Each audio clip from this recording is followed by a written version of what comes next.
So back in July, I got off work and got my car, was headed home, and my phone rang. I flipped it over and saw it was Aberlyn, my wife. I had just texted her that I was on my way home, so I assumed she was calling me because she needed to grab something from the store, so I answered like, "Hey babe, what's up?"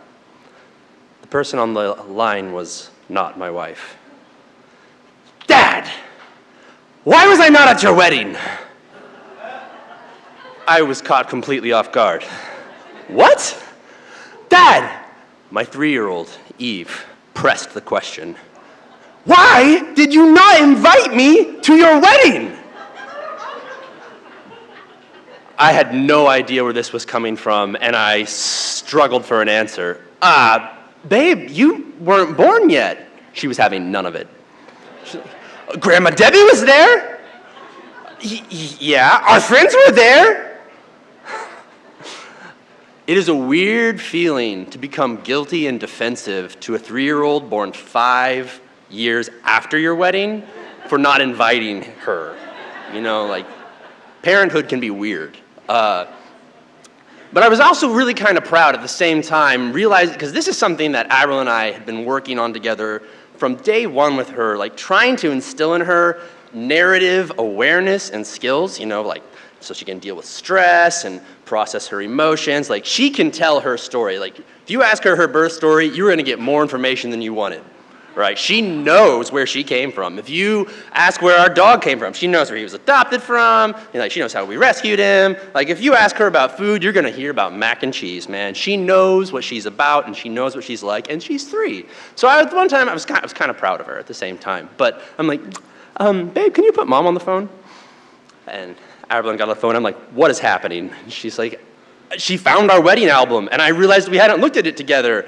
And halfway through, she realized she wasn't in it. I don't know what to do. I had her call you." By the time I got home, like, she'd kind of 3-year-old her way to something else, like, and we're talking, like, I don't really have a good answer, like, because, you know, we're really into, like, giving it straight. If we can, like, we don't want to make something up. We want to be, if you can ask the question, you deserve an age-appropriate explanation. But really didn't know where to go with that. But so she's done, we were okay being done. That was good for about a month, till Sunday. On our way home from the park, normal day, great day. Aberlyn and I are talking about what we're going to make for dinner. Out of the back seat. "Why wasn't I at your wedding?" I looked at Aberlyn looked at me. I was like, "Babe, you weren't born yet, remember that?" She's like, "But where was I?"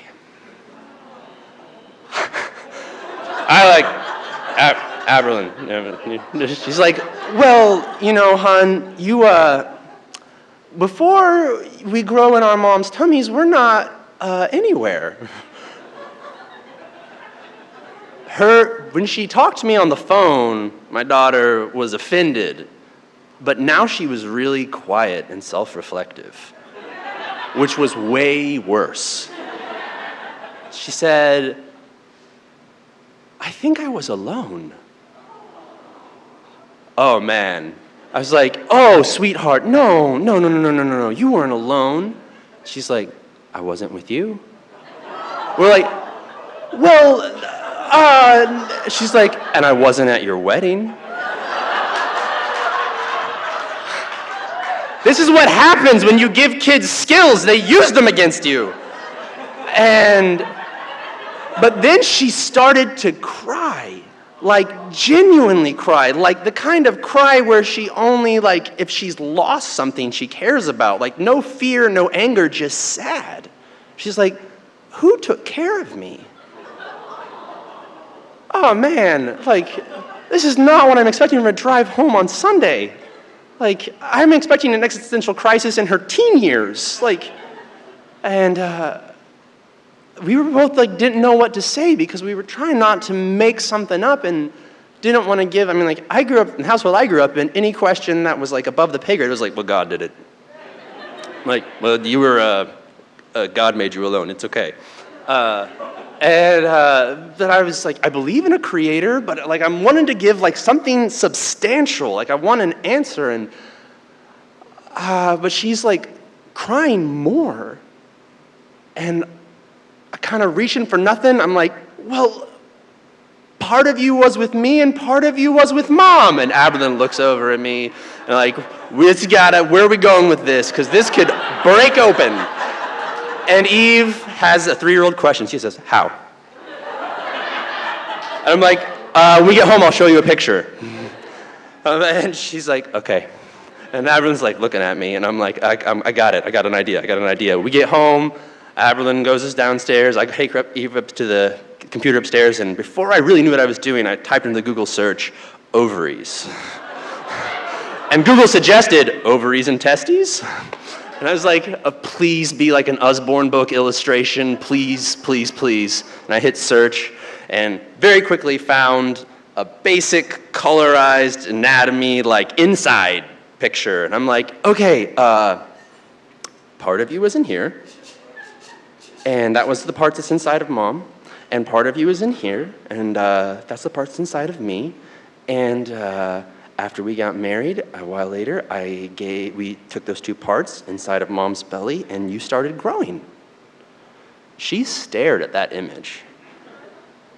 She said, you and Mom together? I said, yep, you've always been with us. Part of you is with me, and part of you is with Mom. And I'm like, oh my God, this is good. I did not know where I was going with this.